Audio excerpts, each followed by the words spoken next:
dari Ibu Yesi Gusmita dari Singapura. Assalamualaikum Ustaz. Waalaikumsalam warahmatullahi wabarakatuh.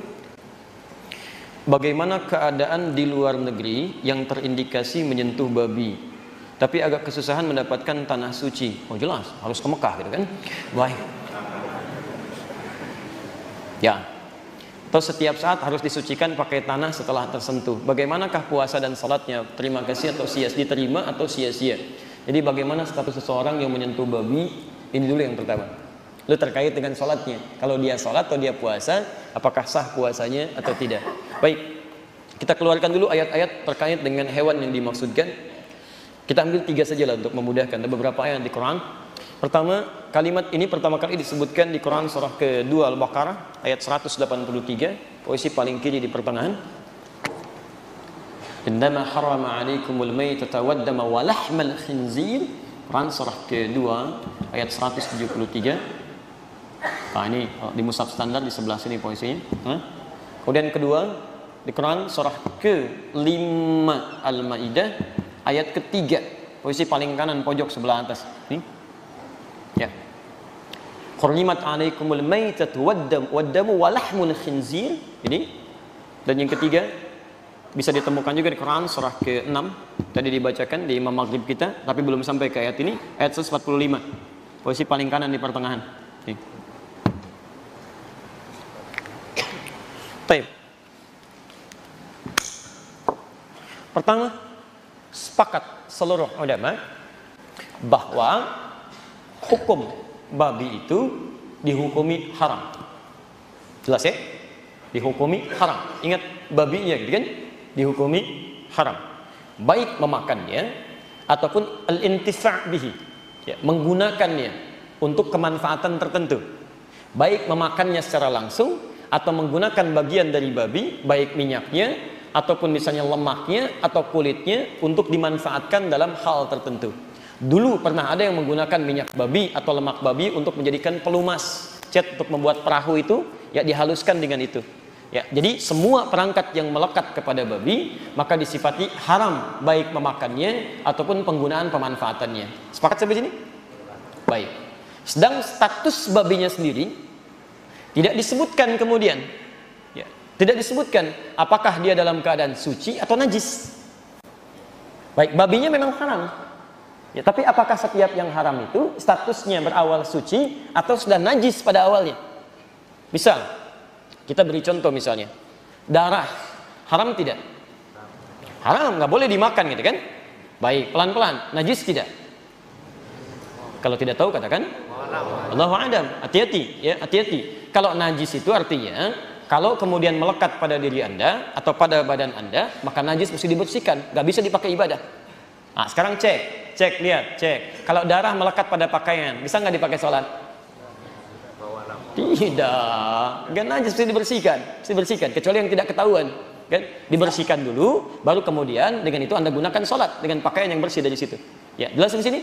Baik, air pipis misalnya, ya anak yang sudah mulai makan, najis tidak?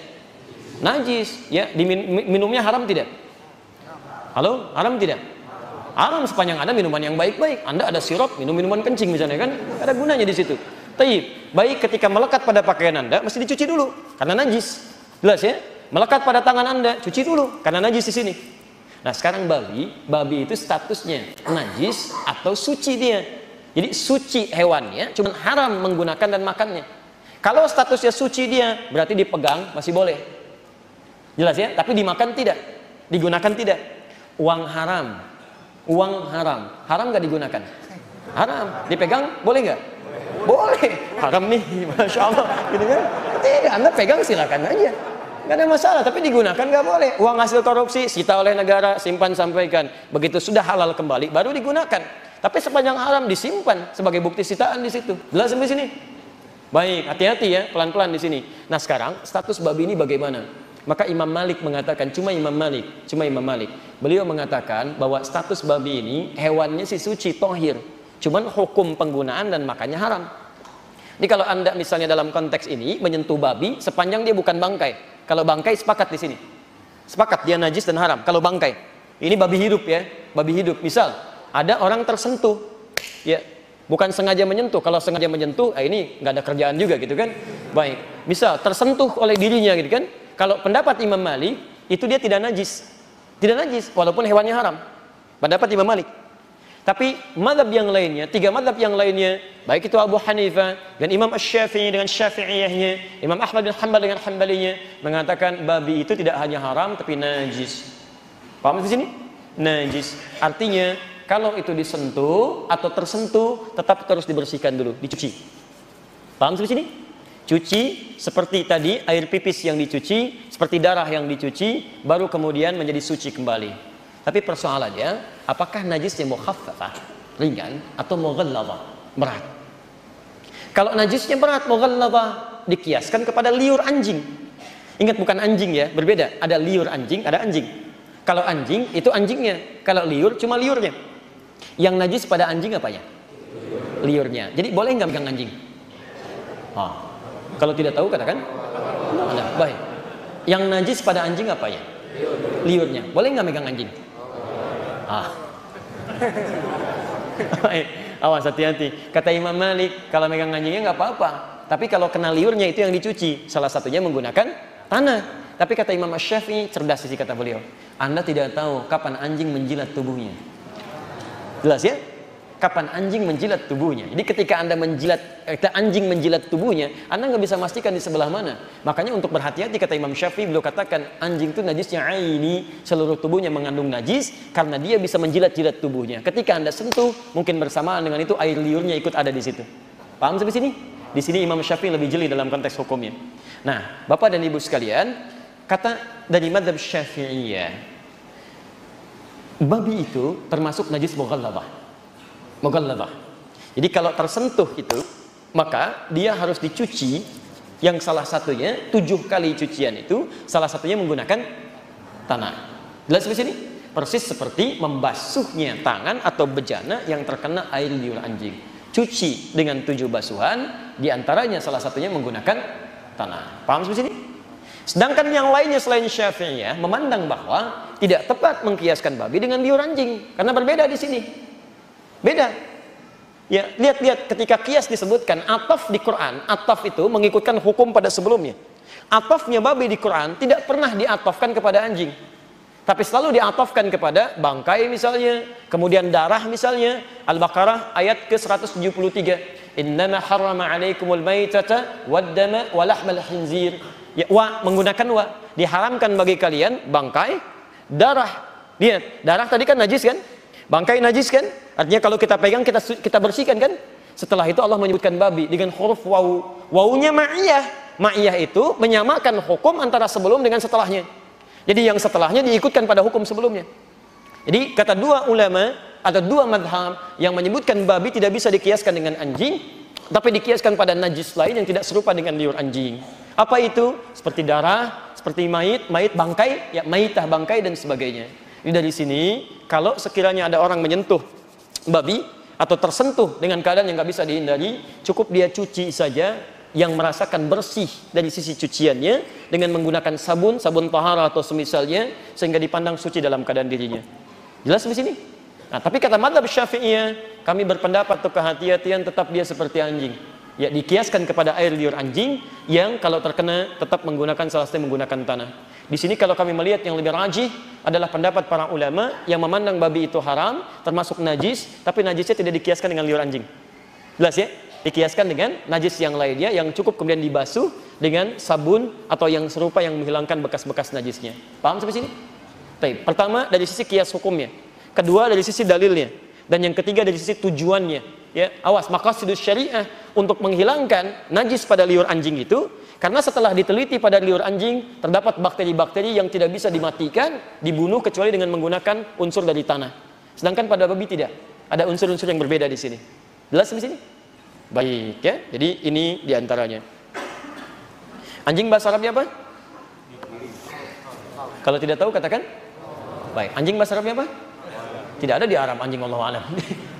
Madza fil arabiyyati anjing? Wallahu a'lam. Masyaallah. Anjing bahasa Arabnya kalbun atau kilab. Baik. Kalau serigala masuk anjing bukan? Serigala. Wah. Serigala masuk anjing bukan? Awas hati-hati, ya namanya beda. Serigala disebut dhi'bun, dhi'bun di surat Yusuf, akalahu dhi'bu, dimakan oleh serigala. Di serigala, di anjing disebut kalbun, serigala disebut dengan dhi'bun. Awas, ini harus jeli di sini. Karena air liur pada serigala beda dengan air liur pada anjing. Beda, hati-hati. Jadi kalau Anda kena air liur serigala misalnya, hati-hati, mohon maaf, ya kena najis tidak? Tidak sama dengan anjing, tapi pilihannya kena air liur anjing, tangan Anda selamat, atau kena air liur serigala, tangan Anda potong. Pilih mana?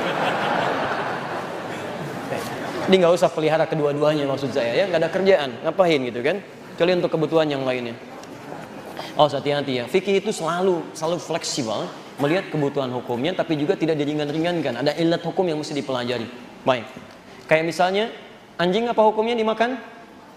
Haram. Kalau anjing laut? Hati-hati, awas hati-hati, awas. Karena nanti kita akan lihat ada banyak hadis yang menyebutkan kan, al-bahru tahuru ma'uhu wal hillu maitatuhu. Yang segala yang di laut itu suci airnya dan halal bangkainya. Ya halal bangkai yang di laut. Di semua yang ada di laut itu halal. Babi apa hukumnya? Haram. Babi laut? Enggak ada. Jadi nggak usah nekat. Babi itu haram, bawa ke laut dulu aja. Masya Allah, dilempar ke laut. Ya. Begitu mati dia sate di situ, tidak, itu tetap haram. Baik kan? Semua yang di laut semuanya halal kecuali putri duyung. Baik.